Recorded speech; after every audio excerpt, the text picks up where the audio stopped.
नमस्कार दोस्तों, मैं हूं दामिनी यादव और आप देख रहे हैं हिंदी की बिंदी।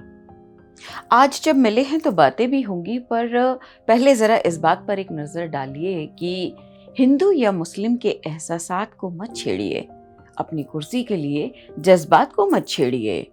हम में कोई हुर्न, कोई शक, कोई मंगोल है, दफन है जो बात, अब उस बात को मत छेड़िए। अगर गलतियां बाबर की थी, जुम्मन का घर फिर क्यों जले, ऐसे नाजुक वक्त में हालात को मत छेड़िए। है कहाँ हिटलर, हलाकू, जार या चंगेज खां, मिट गए सब, कौम की औकात को मत छेड़िए। छेड़िए एक जंग मिलजुल कर गरीबी के खिलाफ, दोस्त मेरे मजहबी नगमात को मत छेड़िए। दोस्तों, आप में से कई दर्शक शायद जानते हों कि ये पंक्तियां अदम गोंडवी साहब यानी रामनाथ सिंह जी की हैं, जो 22 अक्टूबर 1947 को उत्तर प्रदेश के गोंडा जिले के अट्टा परसपुर गांव में जन्मे थे। अदम गोंडवी उनका साहित्यिक नाम था। अपनी जिंदगी भर हाशिए के लोगों की बात करने वाला ये कलमकार खुद कलम के लिए भी गर्व का विषय था, और ऐसे लोग जिन्हें पढ़ने लिखने का मकसद बतौर इंसान कुछ और बेहतर होना लगता हो, ऐसे किसी भी शख्स के लिए अदम गोंडवी का नाम जरा भी नया नहीं हो सकता। रामनाथ सिंह जी के बारे में पता चलता है कि उनके पास खेती योग्य काफी भूमि होने के बावजूद उनकी जिंदगी बड़े मुश्किल हालात में बीती थी।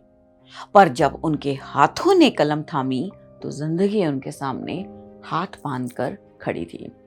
अदम गोंडवी साहब को कबीर की परंपरा का कवि कहा जाता है। हिंदी में वे दुष्यंत के बाद दूसरे ऐसे गजलकार हुए हैं जिन्होंने भाषा के दायरों को तोड़कर अपनी बात कही थी।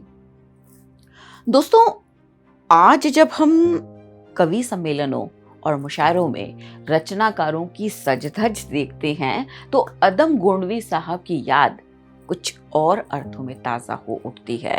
अपनी वेशभूषा में गंवई अंदाज और खेत के मेड़ की मिट्टी की खुशबू सजाए जब अदम गोंडवी साहब कवि सम्मेलन या मुशायरों में जाते थे तो उनकी जाहिरी शख्सियत में लोगों को ये शख्स इतना मामूली लगता था कि उनकी ओर नजर ही नहीं जाती थी लोगों की।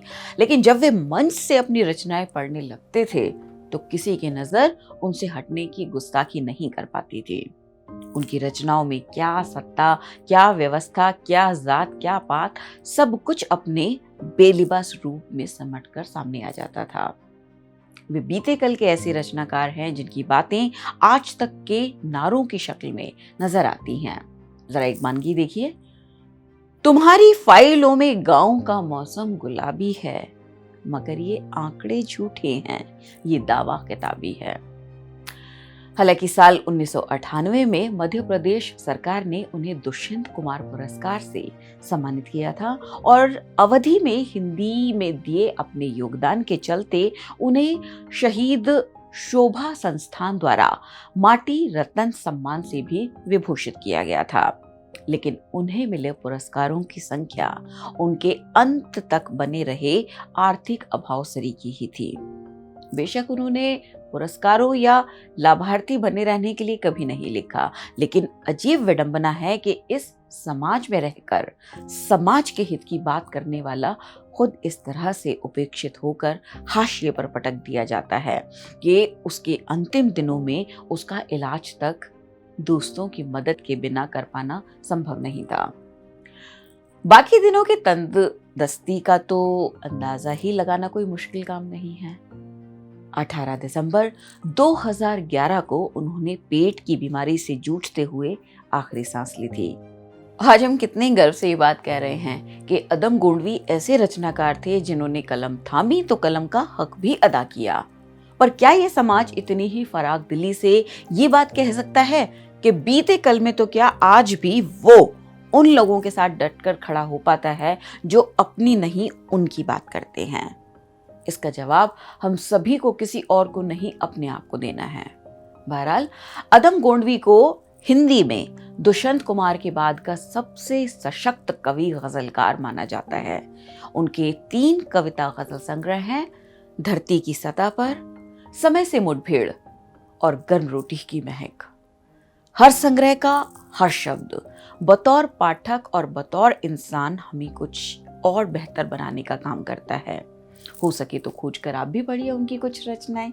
फिलहाल तो मैं आपको उनकी एक इस रचना के साथ छोड़े जा रही हूं।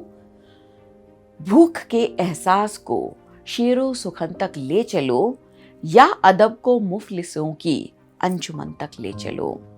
जो गजल माशूक के जलवों से वाकिफ हो गई, उसको अब बेवा के माथे की शिकन तक ले चलो। मुझको सब्रो जब्त की तालीम देना बाद में, पहले अपनी रहबरी को आचरण तक ले चलो। खुद को जख्मी कर रहे हैं गैर के धोखे में लोग, इस शहर को रोशनी के बागपन तक ले चलो।